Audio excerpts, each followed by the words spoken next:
dis qu'il faut que nous fassions très attention. Que faisons-nous de notre race aujourd'hui, c'est-à-dire de notre humanité? Que faisons-nous des gens qui meurent de faim dans d'autres pays? Que faisons-nous de la conscience humaine? Que faisons-nous J'ai loupé un petit passage, donc désolé. De notre prise de conscience par rapport à notre société? Que C'est la faisons-nous suite dans cette de... manipulation mondiale qui est en train de nous amener vers un gouffre sans fond? Là, il faudrait peut-être s'interroger sur l'histoire atlante.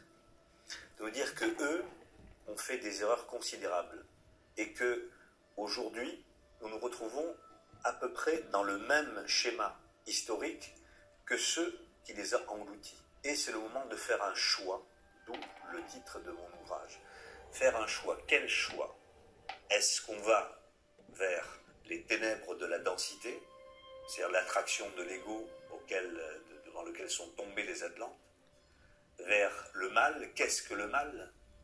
Est-ce que c'est simplement une idée tout à fait métaphysique, ou est-ce que c'est aussi, au fond, le mal, c'est l'égoïsme? Le mal, c'est que je ne reconnais pas l'autre comme étant mon frère. Essayez de trouver plus d'humanité. Et au plus on s'isole sur soi, au moins on va vers l'humanité. Au plus on s'isole sur soi, au plus on se coupe de toute l'action divine en nous. Au plus on essaie d'éviter l'autre, au plus on va vers notre propre bénéfice, au plus on va dans les ténèbres. Pourquoi? Alors c'est pas simplement, je vous le disais, une idée purement philosophique, comme ça, métaphysique, non. C'est un fait. C'est-à-dire que si nous regardons trop notre nombril, si nous prenons soin uniquement de nous, si nous tirons l'avantage uniquement sur nous, et pas sur les autres aussi, par l'altruisme, le service, eh bien nous nous coupons de notre lien spirituel. Parce qu'au final, il faudrait concevoir que, au-delà de l'apparence que nous avons, nous sommes tous ou blonds ou bruns, ou petits ou grands, ou vieux ou jeunes, femmes ou hommes, peu importe. Mais nous sommes tous, en nous-mêmes, identiques en essence. Et aujourd'hui, on ne le comprend pas, ça, parce qu'on n'a pas les données pour le faire. Mais le but de l'humanité est justement d'arracher, de déchirer ce voile pour voir à travers, et pour ne concevoir ce qui est inconcevable par notre intellect et notre raison aujourd'hui, c'est-à-dire que nous sommes un. Nous sommes tous unis. Mettez plusieurs personnes dans une piscine et mettez un courant électrique, tout le monde va être électrocuté. Alors, l'exemple est idiot, je vous l'accorde, mais c'est pour vous dire que nous sommes tous dans un bain que nous ne voyons pas, qui est le bain universel, qui est l'âme du monde. L'espace n'est pas vide. L'espace est plein, c'est nous qui le voyons vide. Donc, voilà vers quoi doit tendre l'humanité pour l'évolution de sa conscience.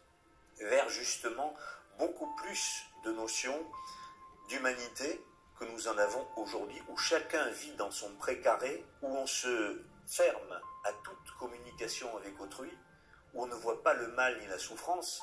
Alors on le voit quand on nous met des affiches ou des films à la télé où on voit des drames, et là on pleure ou on est chagriné, mais c'est pas seulement par des artifices comme ça qu'on doit le voir, c'est au contraire par une prise de conscience. Et c'est là que doit se faire le choix, c'est là le choix Atlante.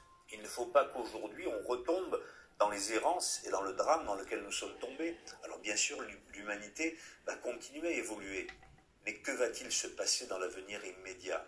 C'est là où on peut s'interroger sur les difficultés que nous allons rencontrer. Et si aujourd'hui, les gens n'ont pas cette prise de conscience, de comprendre qu'il faut stopper cette civilisation dans les excès qu'elle peut avoir, qu'il faut stopper notre propre image de nous-mêmes et des autres, qu'il faut arriver à s'unir un peu plus avec notre environnement et avec les autres, et ne plus se considérer comme un égoïste qui va vivre uniquement pour lui et profiter de son intérêt personnel, alors là, on peut faire un pas en avant.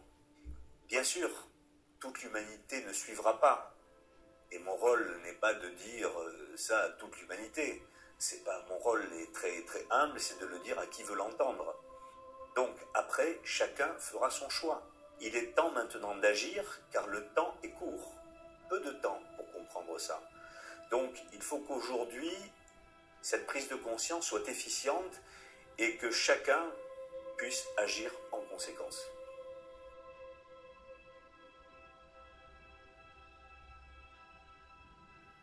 Je serais tenté de dire qu'il est toujours trop tard pour agir et jamais assez tard. Je ne suis pas prophète. J'avais dit toutefois avant 2012 qu'il ne se passerait rien en 2012. Enfin, rien de visible, parce qu'il s'est passé quelque chose, mais qui n'avait rien à voir avec un phénomène cataclysmique, ou de ça j'en avais parlé. Néanmoins, il y a des cycles. Il y a des cycles de 36 ans, dont parle David Henrias à la demande des maîtres de sagesse. Il en a parlé, c'est un auteur qui en a parlé à début du XXe siècle. Et donc, David Henrias parle à l'initiative des maîtres de sagesse de ces 36 années. Nous allons sortir en 2017, en mars 2017, de la période solaire, du cycle du soleil.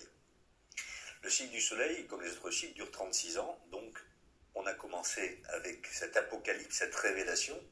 Ce qui est solaire est clair, vous êtes d'accord avec moi? Donc imaginez une pièce sombre, on met de la lumière, et bien on voit tous les détails de la pièce, la saleté comme le propre, les engeances vermines, etc., comme les belles choses, on voit tout.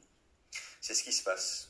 Depuis, ça va se finir en 2017, on a eu un coup de projecteur pendant de nombreuses années où il s'est passé beaucoup de choses. Si on regarde l'histoire, donc on a vu qu'il y a eu, en matière scientifique, etc., beaucoup de choses qui se sont passées, des révélations, des découvertes, et puis aussi, regardez ce qu'on sait en matière dite, entre guillemets, ésotérique, il y a beaucoup de choses qui se sont révélées. Donc, il est temps de comprendre par cette révélation qui s'est faite, par cet apocalypse, que maintenant on va rentrer dans un autre cycle, qui est le cycle de Saturne. Le cycle de Saturne, c'est quoi? C'est aussi la rétribution, en bien comme en mal, mais c'est aussi le karma qui agit. Donc on peut penser qu'en 2017, quand il va y avoir le nouveau cycle qui va arriver, il est possible que dans les années qui suivent, il y a des choses qui se passent. Je vous le répète, je ne suis pas prophète, mais je me base simplement sur la loi des cycles, et je constate que non seulement nous avons eu beaucoup de révélations durant ces années qui se sont écoulées, mais qu'aujourd'hui, il ne faut pas être grand clair pour comprendre et voir que l'humanité va mal, et que plus aucun chef d'État n'est capable de mener lui-même et lui seul son État, et qu'il est soumis à des consortiums banquiers et financiers qui dirigent la planète. Quand on regarde le scénario, on voit ce qui se passe, on se dit, enfin personnellement je me dis, on ne peut pas continuer longtemps comme ça, il va se passer quelque chose. Vous savez, c'est comme quand un mur fuit, vous mettez la main, ça me fait penser, pour prendre les choses avec un peu d'humour, à ces films comiques où vous voyez une personne qui met la main pour boucher un trou, et il met l'autre main, le pied, puis à un moment donné, il ne peut plus rien faire, tout explose. Bon. Donc là, c'est un peu ce qu'on est en train de faire, on essaie de colmater avec les mains, tant bien que mal, les fuites qu'il y a, les problèmes, mais personne n'apporte réellement une solution, que ce soit aux États-Unis, en Chine ou en Russie, au contraire, ou en France ou en Europe. Tout est en train de se déliter et on ne trouve pas de solution. Et je suis sûr que certains chefs d'État sont très sincères dans leur démarche. Mais ils ne peuvent pas, ils sont pieds et poings liés. Donc comment faire face à cette mondialisation? Il faut bien qu'il se passe quelque chose. Alors, je ne suis pas partisan qu'il se passe un événement dramatique, mais je dis simplement que le temps est venu de faire un choix. Où on va vers le chaos, ou bien on va vers la lumière. Donc même si nous allons matériellement dans quelque chose qui soit difficile, il faut le faire avec l'espérance d'un travail spirituel fait en soi, ou tout au moins en toute conscience comprendre que nous devons nous diriger vers la lumière et que c'est notre seule issue. On doit avoir l'esprit tourné vers le haut et non pas sur cet horizon ténébreux qui est le nôtre, qui est l'horizon de ce monde matériel. Alors après, bien sûr, il va probablement se passer quelque chose. Il va probablement se passer quelque chose. Quoi, je ne peux pas vous le dire. En tout cas, beaucoup de prophéties mariales notamment, et d'autres prophéties, des êtres qui ont vraiment dit des choses très surprenantes, et qui disent effectivement que l'humanité va vers un chaos. Donc, si nous y allons, faisons un peu, prenons le pari de Pascal, hein, si nous y allons, alors il vaut mieux y aller avec l'esprit ouvert vers la spiritualité en regardant le ciel et non pas en regardant en bas. Donc ça veut dire il est temps encore pour que chacun travaille en soi et sur soi pour s'extraire de cette matière, cette lourdeur, cette entrave qui nous empêche de nous découvrir nous-mêmes et qui nous fait croire que seul existe notre ego. Et c'est là où est le problème, c'est là où le bas blesse. Parce que quand on veut faire un effort pour aller vers la lumière, on est tiré vers le bas par notre ego qui nous dit « mais non, mais à quoi ça sert, à quoi bon, pourquoi faire ça ?» Donc c'est ça, le problème, c'est d'arriver à prendre à bras le corps la situation et d'essayer de se transformer soi-même. Alors par la suite, bien évidemment, que sera l'humanité? Eh bien, nous allons évoluer vers une humanité qui sera différente, bien entendu. Cette humanité sera l'humanité qui appelle la prochaine race humaine, c'est-à-dire la 6e race, mais ça c'est dans 1000 ans. Mais il faut savoir que les années qui vont passer vont être très difficiles, oui.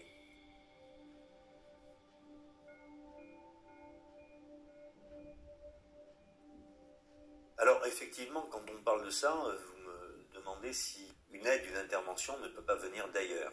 Je serais tenté de vous dire que déjà l'aide est venue et elle vient constamment.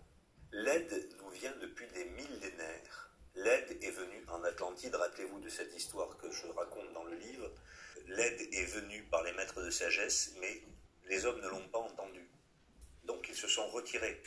Il y a chez ces êtres de lumière une non-ingérence. C'est-à-dire que existe le karma. Le karma est une loi, on ne va pas rentrer dans les détails aujourd'hui, mais le karma est une loi qui existe, une loi de cause et d'effet qui existe dans tout l'univers. Donc le karma agit. Ces êtres, s'ils le voulaient, avec l'aide d'autres êtres, pourraient tout neutraliser dans le mal. Mais il faut comprendre que si ces êtres-là représentent la loi, vivent avec la loi, et dans le cadre de la loi hermétique, ils ne vont pas interférer au point de casser cette loi parce que ça les arrange ou ça arrange l'humanité. L'être humain doit comprendre par lui-même, par sa propre conscience. Donc, est-ce que vous ne croyez pas qu'ils ont fait, qu'ils font et qu'ils feront d'énormes efforts? Il ne faut pas oublier que ces êtres, tous ces maîtres de sagesse, se sont sacrifiés pour l'humanité. S'ils sont là sur Terre, c'est parce qu'ils ont décidé volontairement de rester ici, sur cette planète, pour nous aider. Sinon, ce serait le chaos. Ils ont volontairement stoppé leur évolution. Ils auraient pu aller ailleurs. Et ils ont décidé, par amour pour l'humanité, de rester dans cette densité pour aider l'humanité. Ils sont là comme des gardiens invisibles. Mais ces gardiens ne vont pas arriver à rentrer dans ce monde pour le plaisir d'aider la bêtise humaine. Vous savez, si vous prenez un enfant et vous l'aidez systématiquement quand il fait une bêtise, il va savoir que vous êtes là, il va continuer à faire des bêtises. Donc je ne vais pas prendre, c'est un exemple qui vaut ce qu'il vaut, mais je ne vais pas comparer cet exemple avec les maîtres de sagesse. Mais ils n'ont pas le droit de se mettre dans les affaires humaines. Ils sont là pour nous donner. Et vous ne croyez pas qu'ils nous ont déjà donné énormément en apportant la doctrine hermétique, en aidant l'humanité, comme l'a fait le comte de Saint-Germain, en aidant Louis XV à comprendre qu'il allait y avoir le chaos. C'est pourquoi Louis XV a dit « après moi le déluge », parce qu'il savait par le comte de Saint-Germain qu'il y allait y avoir la terreur juste après. Vous voyez, les maîtres de sagesse font ce qu'ils peuvent pour aider l'humanité. Ils ne peuvent pas aller au-delà puisqu'il y a le libre arbitre de l'être humain. Donc chacun est libre. Et comme je vous le disais, si une personne essaie de convaincre, s'il y a conviction portée simplement pour le plaisir de convaincre, on manipule. Alors qu'en disant quelque chose, en essayant de faire comprendre et que la personne accepte, donc prenne conscience, là on est dans quelque chose qui touche l'être humain lui seul et lui-même. On n'est plus dans la conviction, on n'est plus dans la manipulation. Donc c'est la prise de conscience. Voilà pourquoi les maîtres de sagesse s'arrêtent à un moment donné, parce qu'ils ne veulent pas rentrer, alors qu'ils le pourraient, stopper des situations, arrêter des exactions. Non, nous sommes des dieux, comme disait le Christ, vous êtes des dieux. Ça veut dire que nous avons tous en nous la possibilité de toucher les plus hauts sommets de l'évolution universelle. Je ne parle pas de l'évolution terrestre, je parle de l'évolution universelle. Nous avons tous cette possibilité en nous. Mais il faut que l'on acquiert cette connaissance par l'acceptation personnelle intérieure, donc par la prise de conscience. Mon but n'est pas de convaincre. Pourquoi? Parce que je suis cette route, ce chemin tracé par ces maîtres de sagesse, comme n'importe qui peut le suivre. Parce que nous ne sommes pas là pour convaincre. Nous sommes là pour aider les gens à prendre des informations, les accepter et ensuite, avec cette acceptation, prendre conscience. Et ce n'est que par la prise de conscience que l'on peut évoluer, pas autrement.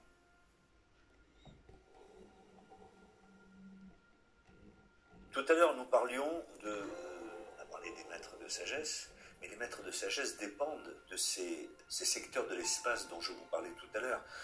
Tout est géré dans l'univers par des confédérations, appelons ça comme ça. Le terme est totalement impropre, mais pour employer des mots actuels, une sorte de confédération. Donc, bien sûr, les maîtres de sagesse sont liés au logos planétaire, mais sont liés aussi, d'une certaine façon, à cette planète dont je vous parlais, qui est notre planète sœur, jumelle, Vénus, avec des êtres infiniment plus évolués que nous.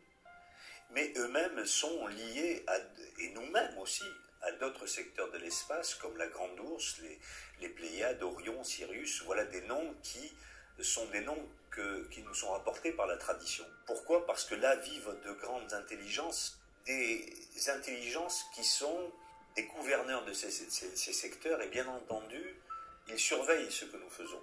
Ils surveillent ce que nous faisons parce que, à certains moments, notamment pendant la dernière guerre mondiale, il a fallu, pour échapper à ce mal, si vous voulez, qui était là et qui était à ce point imposant qu'il allait gagner la partie. C'est grâce à des influences et des interventions extérieures, alors là ça va peut-être faire sourire, je ne sais pas, mais il faut le dire aussi pourquoi, via la planète Uranus, que certaines choses ont pu être stoppées. Donc ça veut dire qu'il y a une sorte de confédération, oui, qui agit, toujours dans le respect des lois, toujours dans le respect du karma, toujours dans le respect du libre arbitre de l'être humain, donc qui agissent à un moment donné quand les choses vont trop loin. Mais, vous savez, un cataclysme, pour nous, c'est quelque chose d'abominable.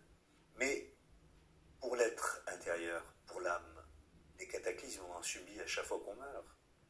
On a peur de la fin du monde, c'est vrai, pour les catastrophes que ça peut représenter, mais qu'est-ce que la fin du monde? Puisque chacun vit sa fin du monde à un moment donné. Un jour ou l'autre, nous vivrons notre fin du monde. Et nous l'avons vécu, pour ceux qui adhèrent à la loi de la réincarnation, nous avons vécu des fins du monde, de multiples fins du monde. Donc, il faut relativiser les choses, et ça n'est pas parce qu'il y aura une conflagration terrible qui pourrait éventuellement se passer que c'en est fini de l'humanité. L'humanité repartira. Regardez, la nature est faite de telle façon que quand il y a même à Tchernobyl des choses abominables qui se sont passées, eh bien, ça repart, tant bien que mal, mais la nature repart toujours. Donc, la nature repartira, et toujours avec l'aide des maîtres de sagesse, toujours avec ce lien qui est fait. Vous savez, on me dit, vous avez dans la mythologie égyptienne, vous avez la déesse Isis, tenant dans ses bras le petit taurus Harpocrate, où elle l'allaite. Si on pense et on considère que Isis est le nom donné par les Grecs et les Romains à cette déesse, qui s'appelait Asset, donc Asset étant Sirius, nourri par son énergie la Terre via Vénus et le Soleil, Horus étant le Soleil, donc son enfant. Vous voyez, les mythologies ont toujours plusieurs degrés de symbolisme. Il y a 7 degrés dans un symbole, quel qu'il soit, dans une histoire. Il y a toujours différents degrés d'interprétation. C'est ça la beauté aussi de l'enseignement hermétique, c'est qu'il nous offre des perspectives et des compréhensions à tous les niveaux sur lesquels on se place. Donc, il faut savoir que nous sommes à la fois tous unis, mais que quelle que soit la distance qui puisse exister entre les mondes, nous sommes aussi unis les uns aux autres. Nous sommes liés à ces portions d'espace, comme la Grande Ourse, où il y a les 7 régents, mais nous n'allons pas rentrer aujourd'hui dans cette explication, qui transmettent cette énergie pour tous les êtres humains, et donc qui nous aident d'une certaine façon, même dans ces distances considérables à nos yeux, qui nous aident à évoluer.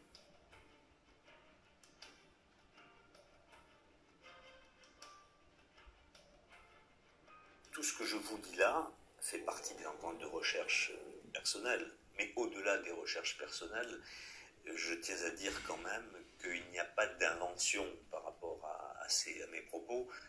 Je me réfère à l'enseignement hermétique. Donc par moi-même n'étant rien, je ne suis qu'un intermédiaire, qu'un transmetteur, bien humblement.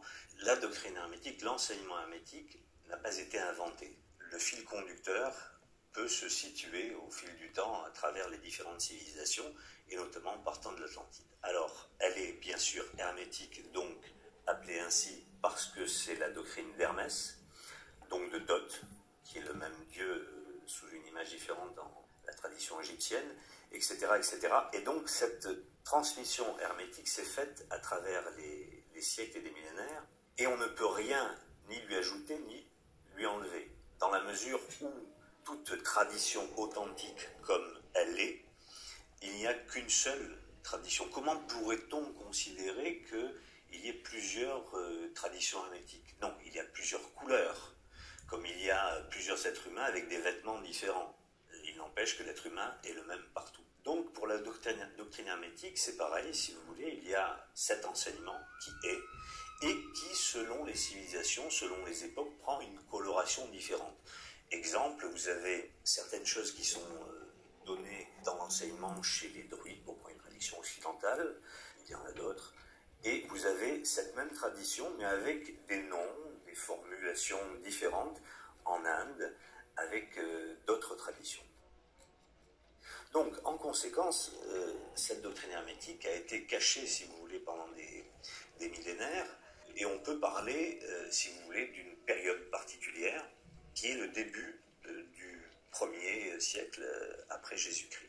Que s'est-il passé à ce moment-là? Cet enseignement hermétique, comme je le décris dans mon livre Le Choix Atlante, était donné chez les Atlantes, et puis a poursuivi son cheminement, et puis elle a été un peu estompée, comment dirais-je, par la force des choses, on l'a cachée. Et au 1er siècle de notre ère, c'est un adepte, un maître de sagesse qui s'appelait Ammonios Saccas, qui a eu pour mission de redonner, parce qu'il faut dire qu'à cette époque-là, il y avait un vivier assez particulier dans le bassin méditerranéen. Donc il y avait les gnostiques, il y avait le christianisme qui était naissant, il y avait beaucoup de sectes qui existaient. Et lui a essayé, il se disait philalète, c'est-à-dire un ami de la sagesse, de la vérité.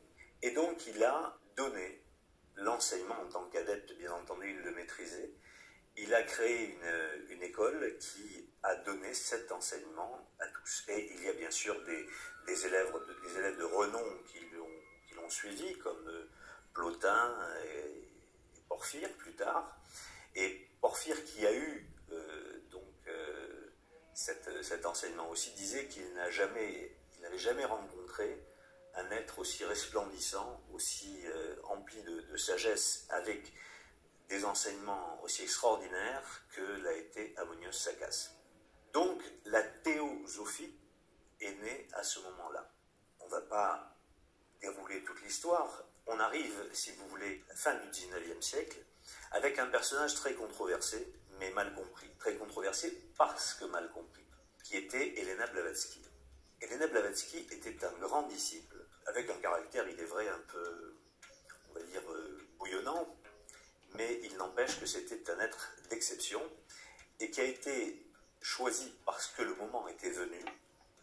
Le karma mondial s'était un petit peu vidé à ce moment-là, on pourra le préciser tout à l'heure, et Helena Blavatsky a, par l'intermédiaire des maîtres de sagesse, des Mahatmas, elle a transmis une partie de cet enseignement hermétique, elle l'a transmis à l'initiative des maîtres de sagesse. Et donc, c'est son ouvrage, son œuvre magistrale qui est la doctrine secrète.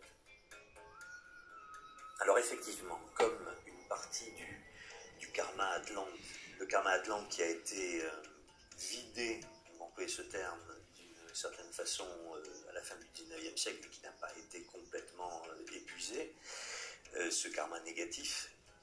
Donc les maîtres de sagesse ont pu donner à l'humanité ce savoir qui avait été, je vous le répète, cet enseignement hermétique qui a été occulté pendant des siècles pour ne pas donner, puisque les êtres humains n'étaient pas prêts à le recevoir, cet enseignement. Ils l'ont donné à ce moment-là, au XIXe siècle, via Helena Blavatsky, et ensuite il y a eu d'autres disciples qui ont reçu une autre forme d'enseignement, toujours de la tradition hermétique, dont Alice Bailey.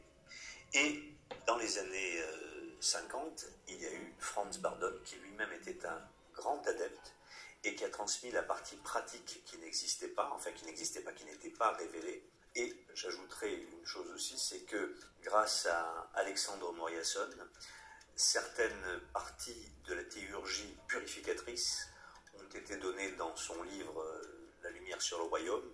Et donc ces rituels ne visent qu'à une chose, c'est à la purification de soi, donc qui, associés aux autres exercices et aux travaux dont je viens de vous parler, permettent d'arriver à une prise de conscience, une élévation de conscience importante, et donc à structurer le passage, tout au moins à créer ce passage avec de l'homme animal à l'homme divin, donc par la prise de conscience personnelle.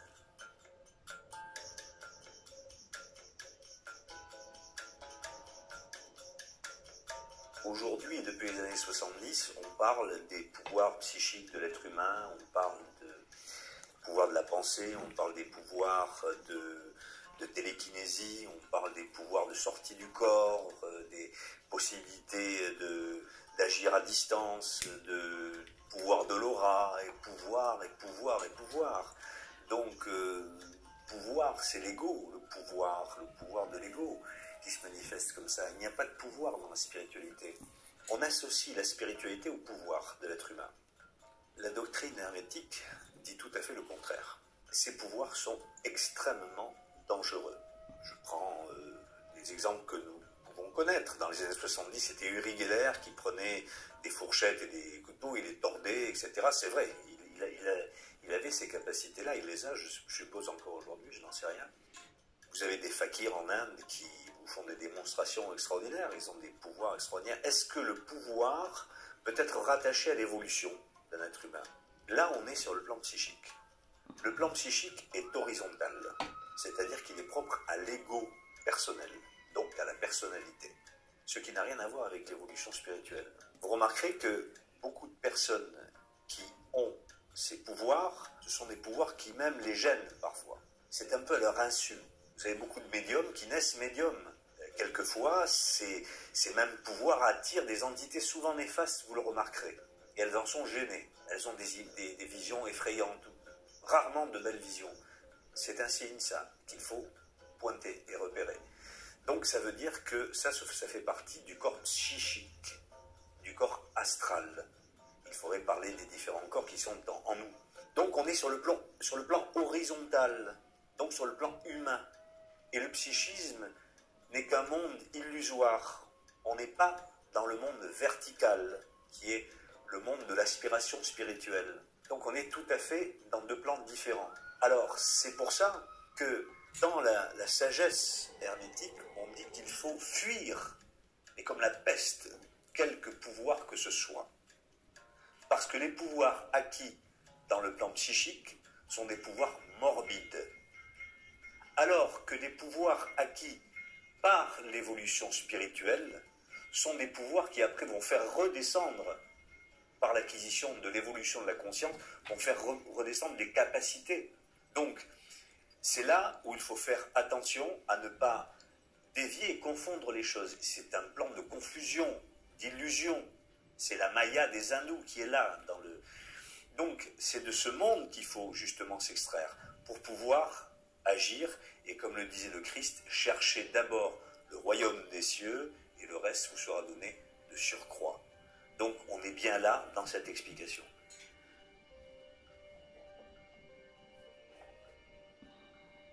Quand j'ai écrit ce livre, j'ai parlé de cet aspect historique en quelque sorte, mais avec la prétention peut-être, je ne sais pas, de donner une possibilité de comprendre que c'est par justement la prise de conscience de cette histoire du passé qui nous relie à aujourd'hui qu'on peut essayer de prendre conscience de ce que nous sommes. Alors après, bien entendu, il manquerait peut-être à tout ça un aspect spirituel, tout au moins une pratique spirituelle. Alors c'est ce que j'essaie de donner dans mes séminaires de travail, Mais je serais tenté de dire déjà, avant toute chose, c'est la pratique existe déjà.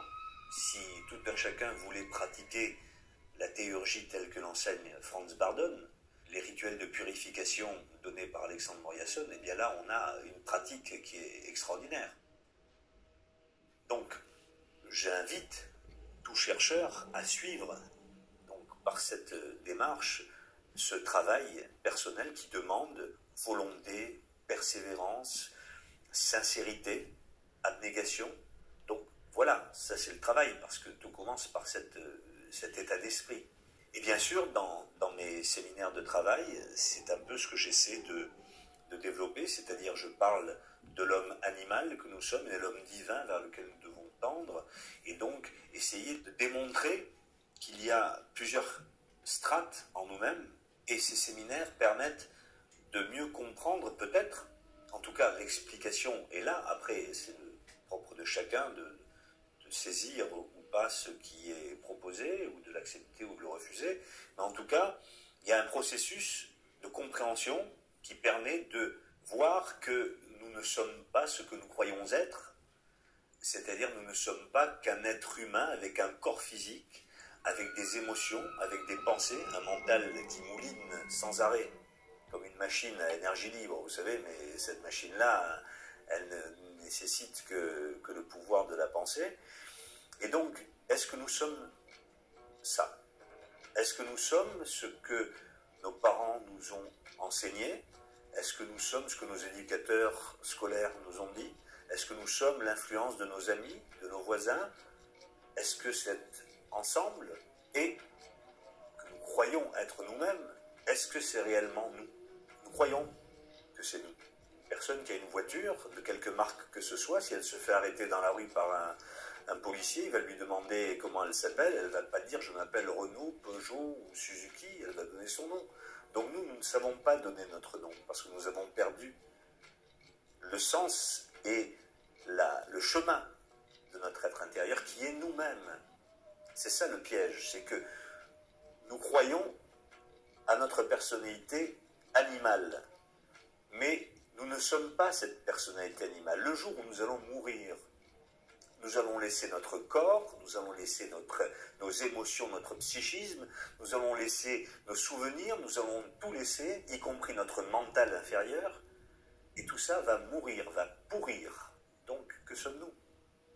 Et c'est ce que j'essaye de donner dans le cadre de mes séminaires, de tenter d'apporter une réponse à ces questions et de donner aux personnes qui viennent une technique pour parvenir à se défaire ou à mieux comprendre cet homme animal, mais surtout à trouver le chemin.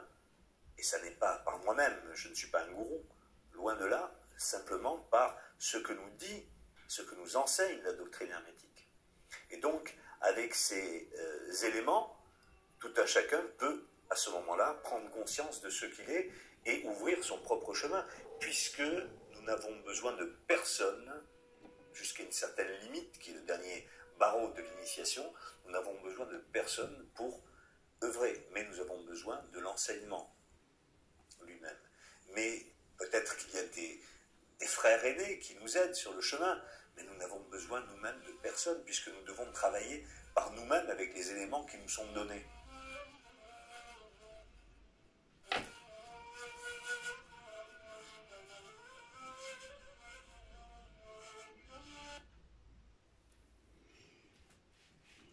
Eh bien, c'est la fin, voilà. Alors, je ne sais pas si ça va résonner chez beaucoup de personnes. Alors, comme vous, j'ai écouté. Il y a des choses qui résonnent en moi et d'autres non, hein, comme le karma, etc. Voilà. Maintenant, je trouvais que c'était intéressant parce qu'on parle aussi de nos recherches intérieures propres à nous-mêmes. Donc c'est ce que je dis depuis très très longtemps aussi, et je ne suis pas la seule, bien sûr. Donc voilà. Alors je ne sais pas ce qui s'est passé entre-temps, quand j'ai voulu faire la seconde partie, j'ai pas appuyé sur le mauvais bouton sur pause. Enfin, j'ai appuyé sur pause, Et puis après, je l'ai remis en route et ça s'est arrêté. Donc ça ne vient pas de ma personne propre à moi-même. Je ne sais pas ce qui s'est passé. Donc je ne sais pas s'il y aura une petite coupure. Voilà. Donc ça, c'est la seconde suite. Voilà, ça, c'était important de vous en parler. Voilà, maintenant vous prenez ce qui résonne en vous. Mais bon, j'avais trouvé mieux comme commentaire. Donc j'ai juste à faire mes recherches, etc. etc. Donc j'ai trouvé que ça pouvait changer un petit peu de, comment dire, des oracles, etc. Voilà, j'espère que vous avez apprécié, que vous avez aimé. Est-ce qu'il y a des choses qui ont résonné en vous? Donc c'est vrai que les commentaires sont ouverts et j'espère que ces deux partages viendront jusqu'à chez vous. Voilà, voilà. Bien, en attendant, je vous souhaite une très bonne soirée, pas soirée, non, une très bonne journée. Et là, il est 11h25. Donc, la première partie, je crois, est un peu plus longue. La seconde va être à peu près idem. Donc, je vous souhaite une très bonne journée. Donc, je ne sais pas si je vais revenir aujourd'hui vers vous, alors peut-être ce soir, parce que j'aime bien aussi faire parler les oracles le soir, parce que c'est calme, c'est tranquille, c'est apaisant, etc. etc. Bah écoutez, je vais vous laisser. Et puis, c'est vrai qu'en commentaire, c'est vrai que j'ai très peu de commentaires. Je demande souvent de mettre des commentaires. J'ai très peu de commentaires, donc c'est bien dommage parce que ça peut être aussi un échange intéressant. Voilà, comme je vous ai dit, comment dire, cette chaîne est un euh, multiple partage de vidéos et, et c'est intéressant d'avoir des échanges comme ceci. Voilà. En attendant, je vous fais plein de bisous. Voilà, je pense très fort à vous. Alors, vous voyez, j'ai refait mes ongles, je les ai coupés, je les ai limés. Voilà, ça en avait vraiment besoin. Voilà, voilà. Et bah, je vous dis à très bientôt et plein de bisous. Et euh, peut-être à ce soir, peut-être demain, je ne sais pas. Voilà. En attendant, prenez bien soin de vous, prenez bien soin de, comment dire, de vos proches, etc. Voilà, je le répète, j'ai trouvé que ça pouvait changer un petit peu, voilà. Donc c'est vrai qu'à chaque fois je bougeais mon trépied, voilà, parce que montrer le L-I-F-V, pardon, R-E, je ne sais pas si c'est vraiment, ah oui, ce que je veux dire. Donc je n'arrêtais pas de bouger mon trépied, donc j'en suis désolée. Voilà, je vais vous laisser et je vous dis à très bientôt. Bisous, bisous.